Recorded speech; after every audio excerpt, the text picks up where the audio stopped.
അപ്പോൾ നമുക്ക് ശരിക്കും ചോദിക്കാനുള്ളത് എന്തുകൊണ്ടാണ് 1971 സെൻസസിനാണ് ഇതുവരെ ഉപയോഗിച്ചിട്ടുണ്ടായിരുന്നത്. അത് കഴിഞ്ഞ് നമ്മൾ 4 സെൻസസ് നടന്നിട്ടുണ്ടല്ലോ, 81, 91, 2001, 2011. അപ്പോൾ എന്ത് പറ്റി? അതിൻ്റെ ലോജിക്ക് ഇന്ദിരാഗാന്ധിയാണ് ആദ്യം പ്രഖ്യാപിച്ചത്. 1977 അവർ പ്രധാനമന്ത്രി ആയിരിക്കുമ്പോൾ അവർ പാർലമെൻറ്റിൻ്റെ ഡീലിമിറ്റേഷൻ വിഷയത്തെക്കുറിച്ചാണ് ഈ തീരുമാനം ആദ്യം അവർ പ്രഖ്യാപിച്ചത്. ആ കാലത്ത് നിങ്ങൾക്ക് ഓർമ്മയുണ്ടാവും, ഇന്ദിരാഗാന്ധിയുടെ പോപ്പുലേഷൻ പ്രോഗ്രാമായിരുന്നു പ്രധാനപ്പെട്ട ഒരു ആക്ടിവിറ്റി. ആ സമയത്ത് 1976 ഇറക്കിയ 42ാം കോൺസ്റ്റിറ്റ്യൂഷണൽ അമെൻമെൻറ്റ് നമ്മുടെ ഭരണഘടനയിൽ കൊണ്ടുവന്നതിൽ ഇന്ദിരാഗാന്ധിയുടെ തീരുമാനം എന്തായിരുന്നു? അവർ പറഞ്ഞു, പാർലമെൻറ്റിൻ്റെ സീറ്റുകൾ ആ 1971 സെൻസസ് പ്രകാരം ചെയ്ത പോലെ തന്നെ ഇരിക്കും.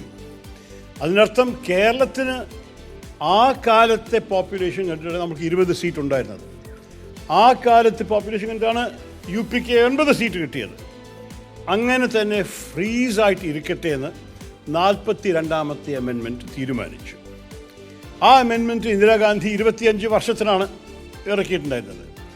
പക്ഷേ 2001 ആ 25 വർഷം കഴിയാൻ പോകുന്ന സമയത്തിൽ ആ കാലത്ത് ഭരിക്കുന്ന BJP സർക്കാർ, അടൽ ബിഹാരി വാജ്പേയിയുടെ സർക്കാർ, ഈ വിഷയത്തിൻ്റെ അപകടം മനസ്സിലാക്കിയിട്ട് അവർ പറഞ്ഞു ഇതിനെ ഇനി ഒരിക്കലും കൂടി നീട്ടാം.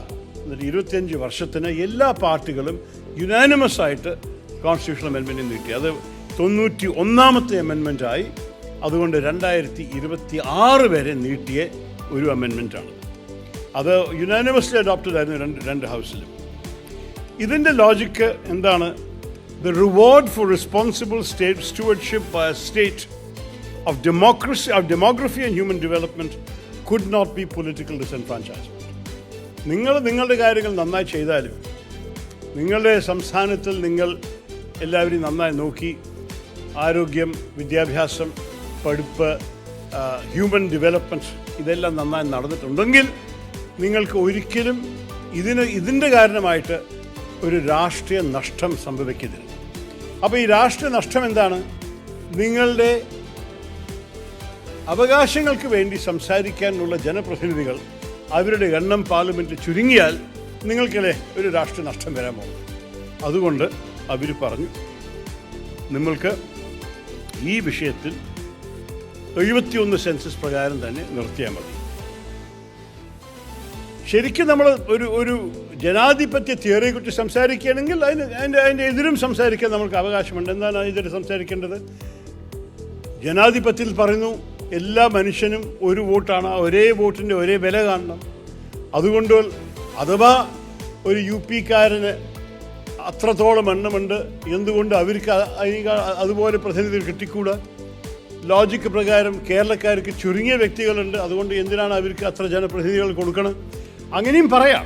പക്ഷേ നമ്മളുടെ സംസ്ഥാനത്തിൽ നമ്മൾക്ക് ഒരു കാര്യം ചൂണ്ടിക്കാണിക്കാനുള്ളത്, നമ്മുടെ പോപ്പുലേഷൻ ചുരുങ്ങി വരുന്നത് നമുക്കും ഭാരതത്തിനും ഗുണം ചെയ്യുന്നൊരു കാര്യമാണ്. അതുകൊണ്ട് അതിനെ വിലയിരുത്താനാണ് സർക്കാരിന് ആവശ്യം. ഒരിക്കലും നമ്മൾ ഒരു രാജ്യത്തിനെ വികസനം ചെയ്യാൻ ആവശ്യപ്പെടുകയാണെങ്കിൽ നമ്മൾക്ക് ഒരിക്കലും ഇത് സംഭവിക്കാൻ പാടില്ല. നിങ്ങൾ വികസനം ചെയ്താൽ നിങ്ങൾക്ക് നഷ്ടമേ ഉണ്ടാവുള്ളൂ. നിങ്ങൾ വികസനത്തെ പരാജയപ്പെട്ടാൽ നിങ്ങൾക്ക് ഗുണം കിട്ടും.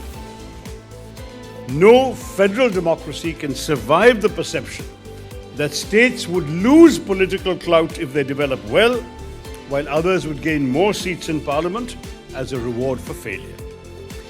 ഇതായിരുന്നു 50 വർഷം നമ്മുടെ രാജ്യത്ത് നടന്നത്.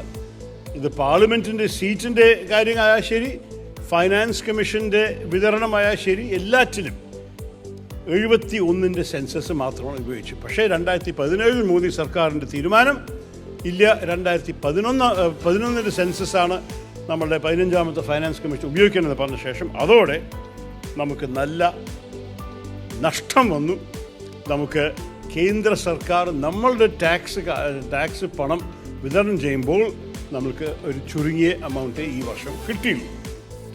16ാമത്തെ ഫൈനാൻസ് കമ്മീഷൻ്റെ ടേംസ് ഓഫ് റെഫറൻസ് അതുമീതെ മോശമായിരിക്കും. എന്നിട്ട് അടുത്ത സെൻസസ് എപ്പോഴാണ് വരാൻ പോകുന്നത് ആർക്കും അറിയില്ല. ഈ സർക്കാർ 21 സെൻസസ് നടത്തിയില്ല. പക്ഷേ വിമൻസ് റിസർവേഷൻ ബിൽ പാസ്സാക്കിയ സമയത്തിൽ അവർ പറഞ്ഞു 24 കഴിഞ്ഞിട്ട് ഞങ്ങളൊരു സെൻസസ് നടത്തും. അപ്പോൾ 24 തിരഞ്ഞെടുപ്പ് കഴിഞ്ഞിട്ട് അവർ ജയിച്ചാലും ഒരിക്കലും കൂടി ഒരു സെൻസസ് നടത്തി നമ്മൾക്ക് ഇനിയും ചുരുങ്ങിയ കേന്ദ്ര ടാക്സ് മണിയെ കിട്ടാൻ പോകുന്നത്. അതുപോലെ തന്നെ വേറെ വലിയൊരു അപകടം കാത്തിരിക്കുന്നത് പാർലമെൻറ്റിൻ്റെ ഡീലിമിറ്റേഷനുമാണ് വരാൻ പോകുന്നത്.